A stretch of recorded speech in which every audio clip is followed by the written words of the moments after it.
ในวันที่12มังกร2019นี้ทางกองบัญชาการทหารแขวงบ่อแก้วได้รับแหล่งข่าวจากหากท่านว่าจะมีการขนส่งยาเสพติดรายใหญ่อยู่เขตบ้านซีดอนมี5บ้านห้วยไข่เมืองตนเพิ่งแขวงบ่อแก้ว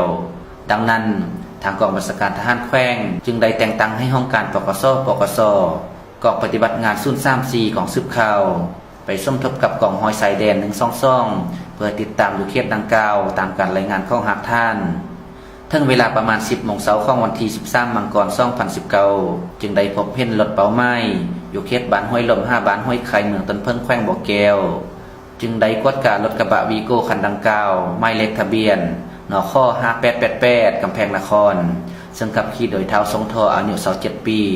อยู่บ้านทาบูเมืองน้ำบากแขวงหลวงพะบางผ่านการกดคนได้พบเห็นยาเสพติดจำนวน26เป่าอยู่ในรถคันดังกล่าวคือยาเสพติดประเภทยาบ้าจำนวน23เป่ารวมมี 2,883 มัดเท่ากับ 5,764,000 เม็ด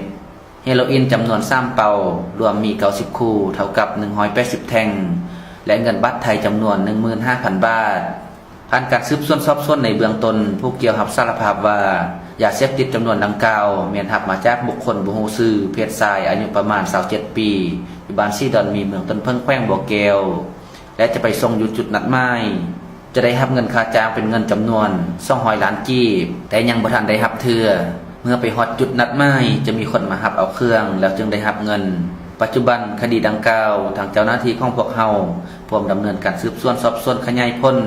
สอบหาหัวโปตัวการมาดำเนินคดีตามระเบียบกฎหมายต่อไป